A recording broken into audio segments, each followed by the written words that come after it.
My name is Daniyar Ussenov. I am from Almaty, Kazakhstan, and my goal is joining to this program. GIFT program is to just observe and just learning experiences because we would like to see that how is the world and kids learning from different part of worlds that in India, in Pakistan, in Malaysia, and it was amazing for us just observe and that children is creating, innovating from early ages.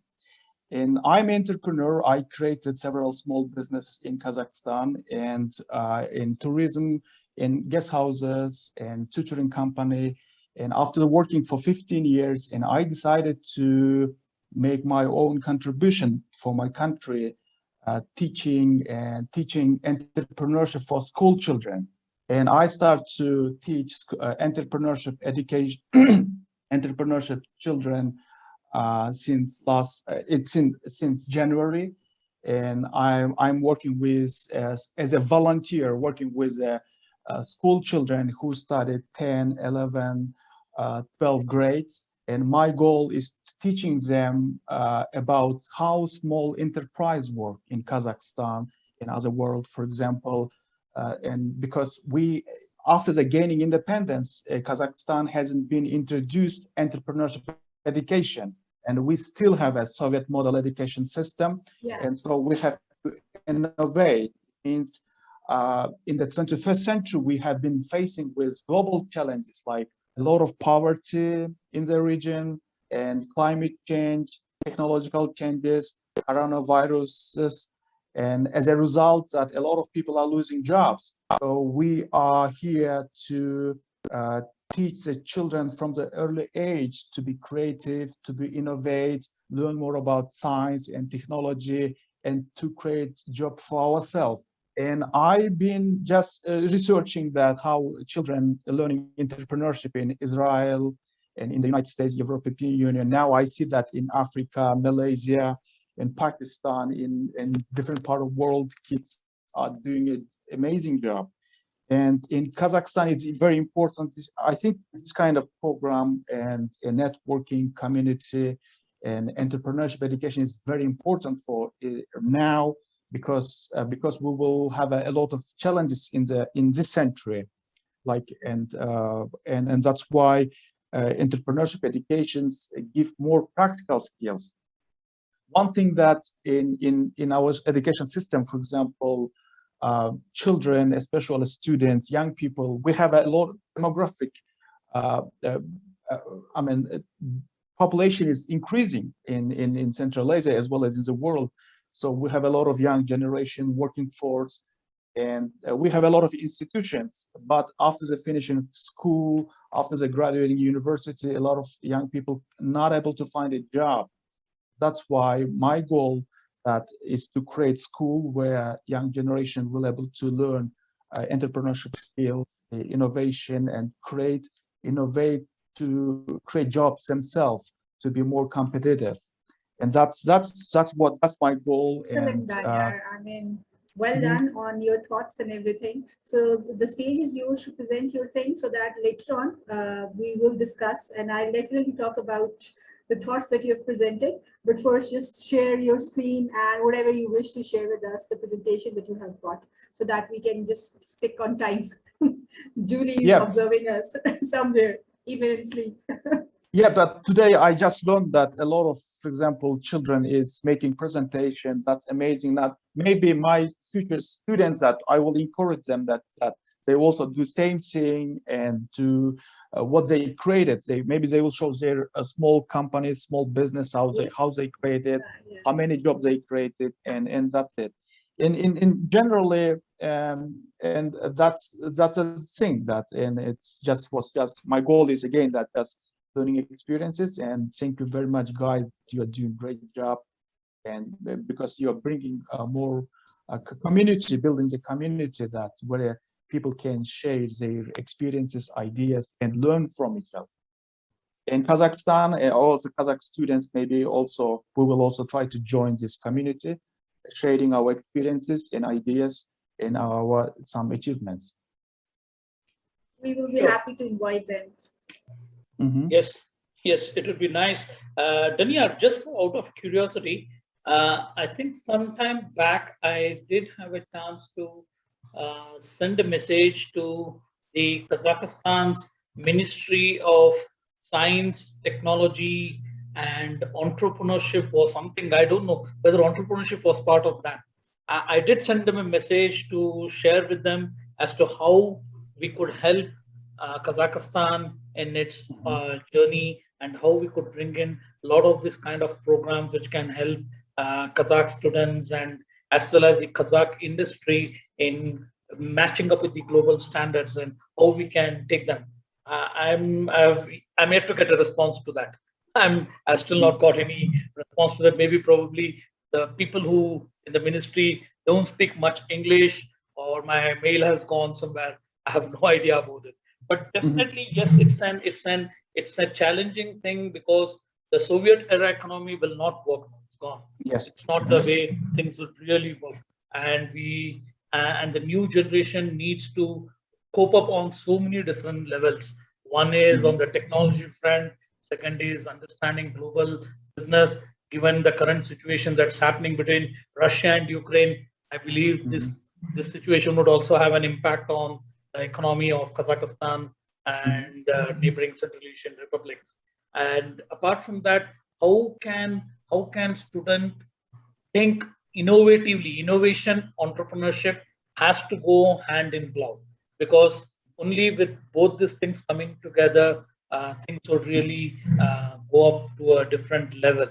So, given this situation, can you share with us what kind of programs are currently being run in Kazakhstan at this moment, Mhm. and what kind of programs have you introduced to students in Kazakhstan?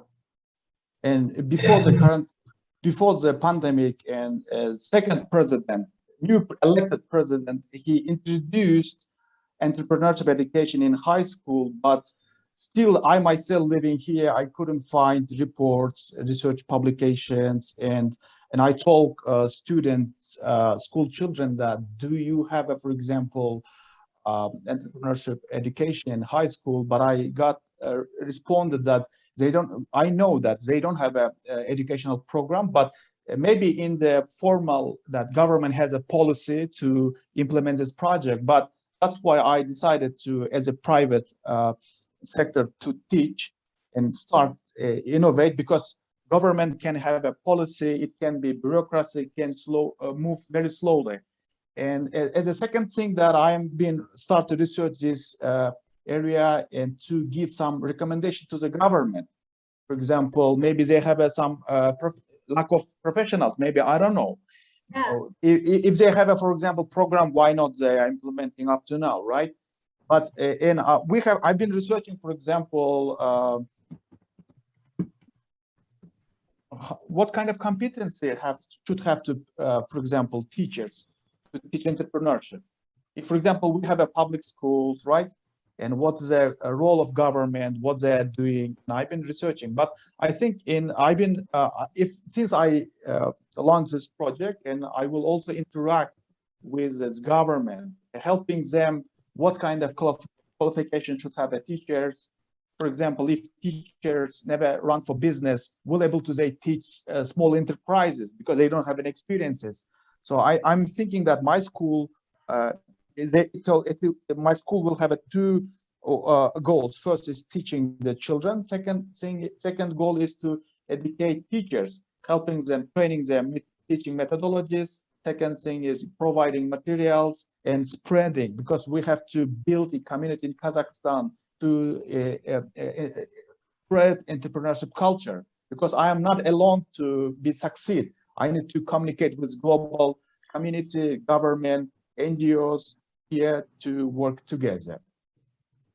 Yeah, Daniel, I just would like to just to give you suggestions because I've been an educator again, and what you should be doing because you're doing it in your personal efforts, you're doing it at your private. I mean, in the private sector, you want to establish a success story for the government to get into this policy making thing, so that you do have it in the in the curriculum maybe or in the syllabus form.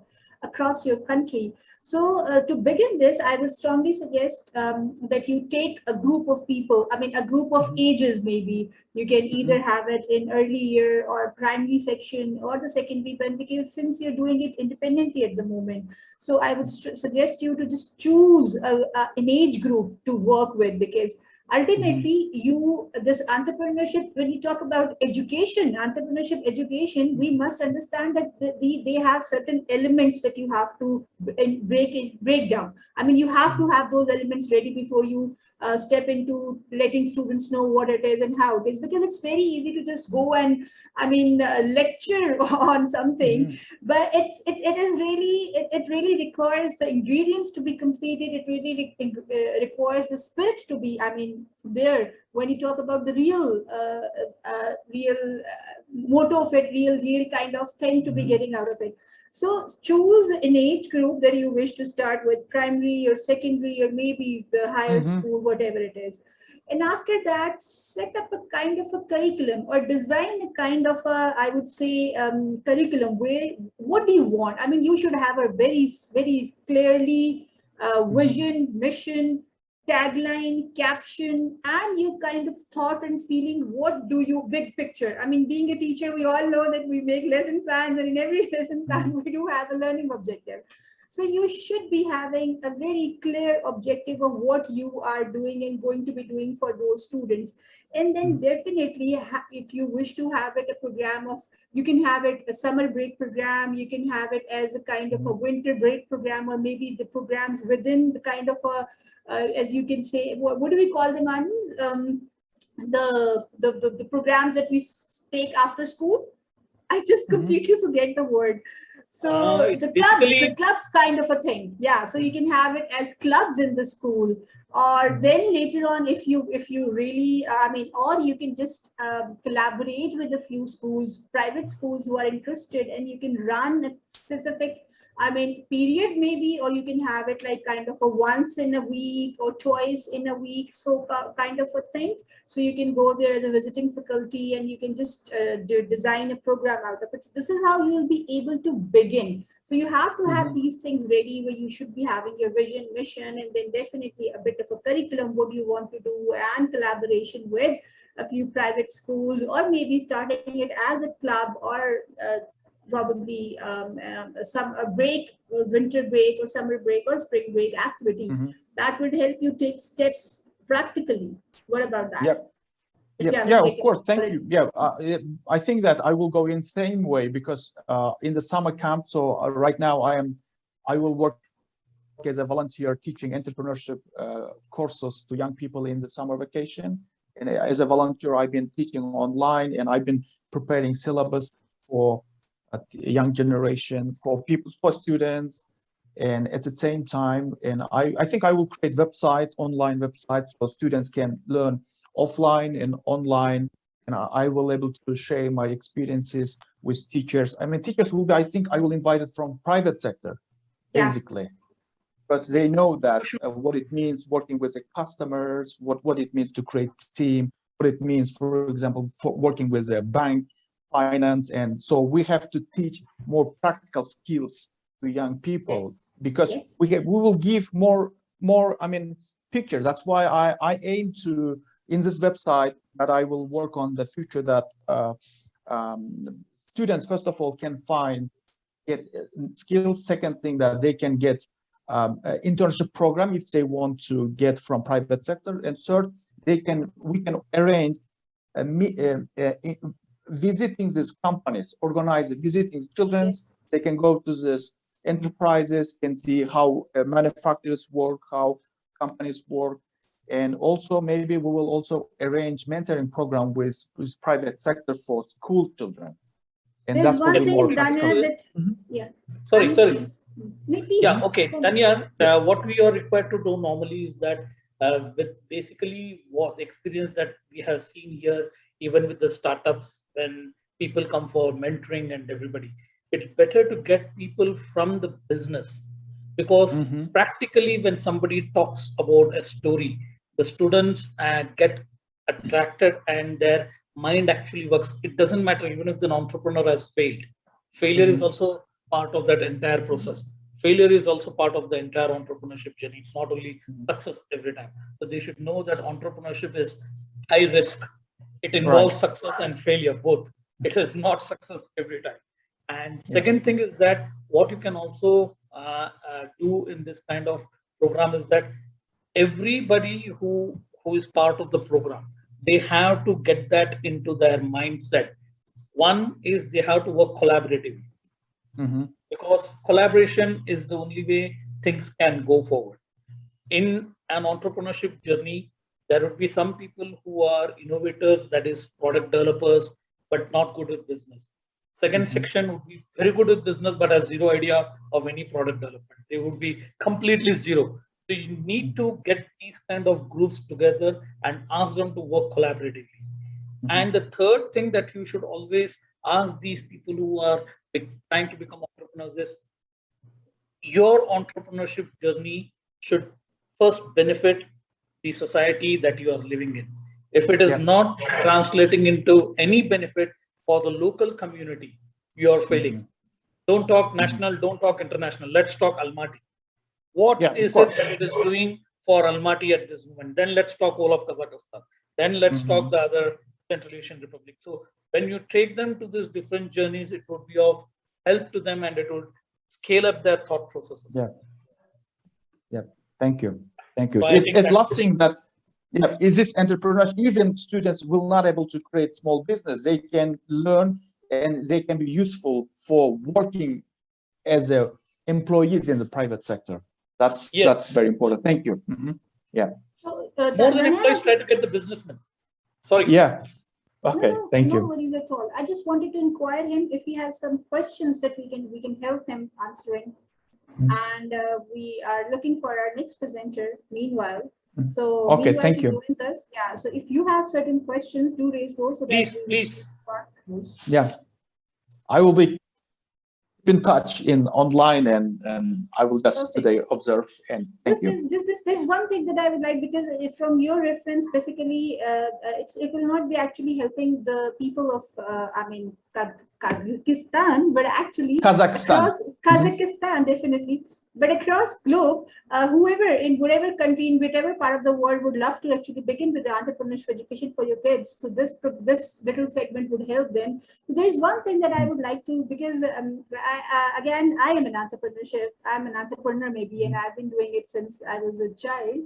There's one thing that sometimes stories do inspire you, motivate you, and the other time they just overwhelm you, they just frustrate you. So there's this very fine balance, as Anand is talking about, they talk about the business people. So entrepreneurship is not only about creating big businesses. So this is one thing that is seriously a myth when we talk about innovation in entrepreneurship, that probably we're talking about generating $1 million business. Yes, that's another element of it. I mean, sky is the limit to it, but there's always like little steps you take before. So it's all about being independent in your financial thing, or using your own creativity, using your own mind, using your own problem solving and analytical skills. So always remember that it's giving or bringing out your best of something to help your finances, and not just always making biggest of the businesses. So this is one thing that we really miss out, and we overwhelm our students that, see, we have to do this, and it is this, and he did this, and he did this. When that person did that, it was a different phase of his life. So, and everyone has a different, by the way, story and a journey. So always keep this very little fine thing in the mind. And we are waiting for our next presenter, Hafizba, if she is already here. So Daniyar, I hope I just tried to help you with that specific thing. And so, again, we are still waiting for our Hafizba. So meanwhile, she joins us. We still have some more time. We can continue, talking. We can continue talking. So if you still feel like you have a question, do raise those, and Alan can definitely help you. Sure.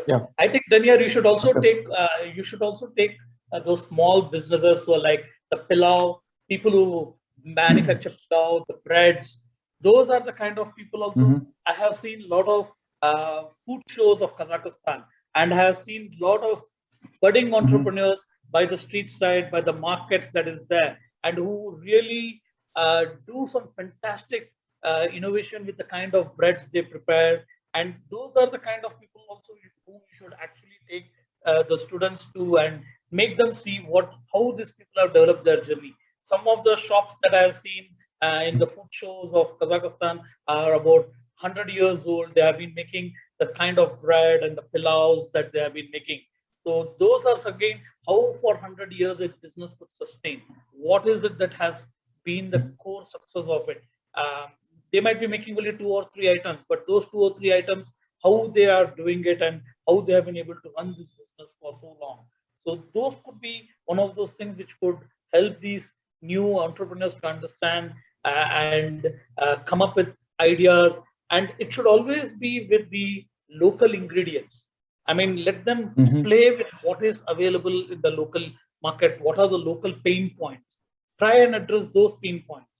And that way it could be of help to the society and they can taste success.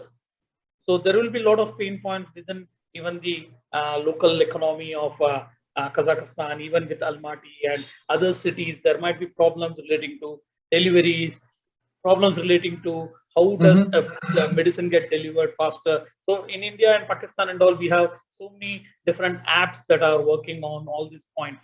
So your team could actually start working on this. There are so many other options like how do you make payments? How can you make faster payments without stepping out of your house? You can think of so many other options that are coming. Okay, thank you. Yeah. Yes. Anything else that you would like to share your journey with us? No, thank you very much. I think that time is up, right, for 15 minutes because some other people has been waiting, and maybe we will give the time. Just I will follow. I got your email, so I will be keep in touch, and we will keep talking and sharing our experiences. Thank you very much, guys, giving me such opportunity, and I was very happy to see you and talk and share my experiences. Thank you, Daniyar, and I wish you the best of luck to step up in this field of entrepreneurship and to do something really great. And keep sharing with us, keep preparing your students so they can next time participate in Gift. Okay, thank you. Have a nice day.